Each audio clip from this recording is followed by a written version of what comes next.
Hello friends, welcome to my another blog. আজ শ্রাবণ মাসের শেষ সোমবার, তো আমরা সবার মতন মনে হলো একটু বাবার মাথায় জল ঢালি। তো ঘরে একটা ব্যবস্থা করেছিলাম। প্রথমে গঙ্গা জল দিয়ে বাবাকে স্নান করে নিলাম, তারপরে মধু দিচ্ছি। আমি আমার মতন করে পুজো করছি ঘরেই। প্রথমে মধু দিয়ে বাবাকে স্নান করি, মানে ভালো করে মাখিয়ে নিলাম। এরপরে ঘি, বলে তো মানে ঘি, মধু, দুগ্ধ, দই। এবার দই দিচ্ছি, এই দিয়ে ভালো করে বাবাকে স্নান করাতে হয় 4 প্রহরে 4টি। প্রথমে মধু, তারপরে ঘি, তারপরে দই, তারপরে দুধ। সিদ্ধি দিচ্ছি বাবাকে। এরপর আমি দুধ ঢালবো। দুধের মধ্যেও আমি ঘি, মধু, সিদ্ধি আর দই ঢেলে নিয়েছি। এবার বাবার মাথায় জল ঢেলে দিলাম। তো অনেক দিন ধরে একটু ইচ্ছে ছিল, হয়ে উঠছিল না। ভাবলাম এবার শেষ সোমবার, এবার করবই।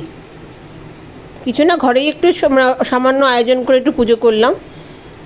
বাবার তো মানে বেলপাতা তো বাবার পুজোতে মাস্ট। তো নিজের মতন করে নিজেই পুজো করলাম, নিজেই পুরোহিত, নিজেই যা মন্ত্র জানি ওম নমঃ শিবায় করে বাবার পুজো করলাম। তো তোমরাও কে কে এবার শ্রাবণ মাস করেছো জানিও। ওই অনেক লোকেই তারকেশ্বর যায়, তো আমি পারবো না কোনো দিনই হেঁটে যেতে এই সময় তারকেশ্বর, তো কোনো দিন চেষ্টাও করিনি। তো একবার তারকেশ্বর যাওয়ার ইচ্ছে আছে, অবশ্যই বাবা ডাকলে একবার না একবার যাবই।